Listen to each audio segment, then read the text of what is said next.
Assalamualaikum warahmatullahi wabarakatuh. Nama saya Muhammad Iqbal Yusra, Prodi Budidaya Perairan Fakultas Pertanian Universitas Islam Indragiri dengan NIM 2042101101001. Video ini akan menjelaskan tentang Kingdom Animalia Vertebrata. Selamat menyaksikan.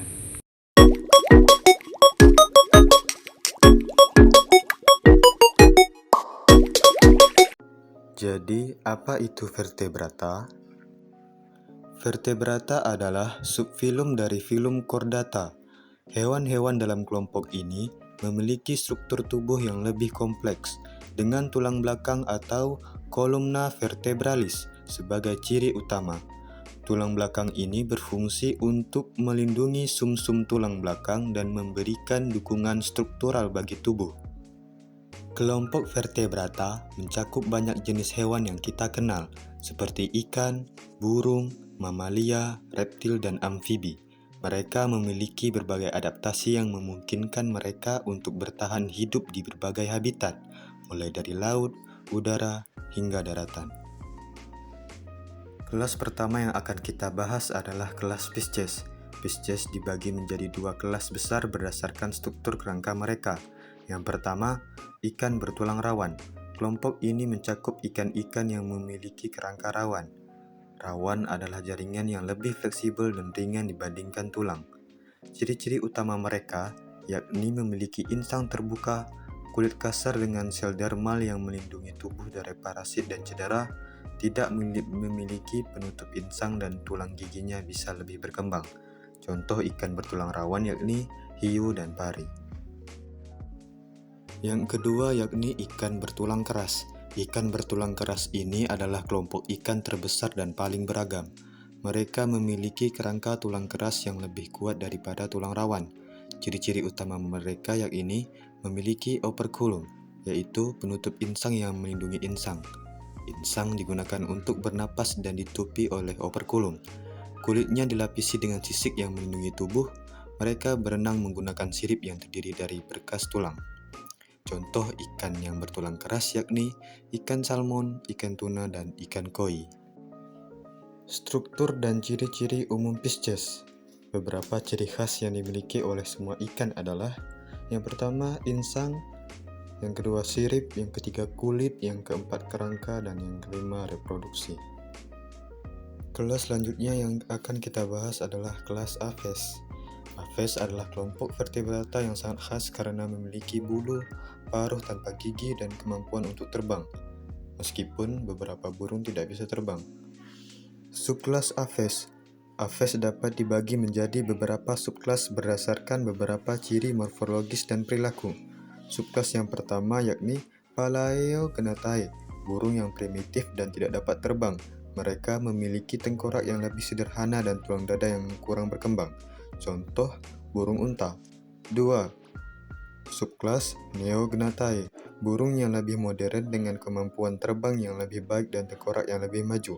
Kelompok ini mencakup sebagian besar spesies burung yang ada sekarang, contohnya elang dan merpati. Aves dikelompokkan lebih lanjut berdasarkan ciri-ciri tertentu dalam ordo atau kelompok besar.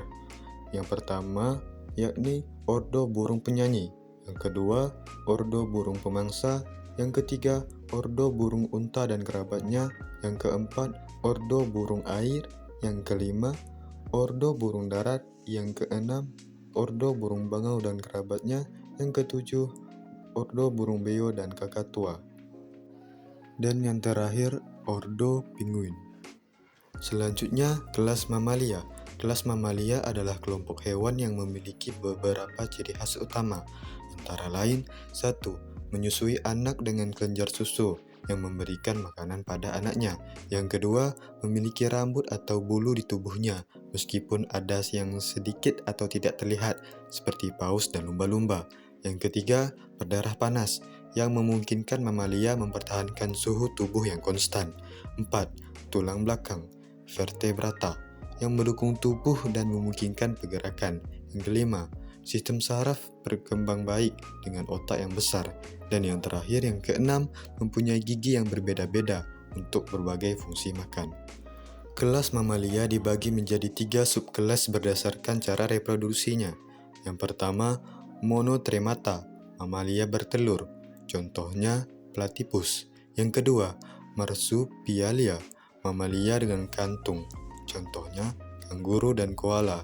Dan yang terakhir, yang ketiga, eutheria, mamalia yang melahirkan dengan plasenta, contohnya manusia, singa, dan gajah. Mamalia mencakup berbagai ordo yang sangat bervariasi dalam hal ukuran, habitat, dan perilaku, dari mamalia terbang seperti kelelawar hingga mamalia laut seperti paus. Kelas selanjutnya yang akan kita bahas adalah kelas reptilia. Kelas reptilia adalah kelompok hewan vertebrata yang memiliki beberapa ciri khas utama, antara lain: 1. Kulit bersisik atau berkeratin. Reptil memiliki kulit yang dilapisi oleh sisik keras atau keratin, yang melindungi tubuh mereka dari kekeringan dan kerusakan fisik. 2. Berdarah dingin. Reptil tidak dapat mengatur suhu tubuh mereka sendiri, sehingga suhu tubuh mereka bergantung pada suhu lingkungan. 3. Pernafasan dengan paru-paru. Reptil bernapas dengan paru-paru, meskipun beberapa spesies dapat bernapas melalui kulit mereka dalam kondisi tertentu.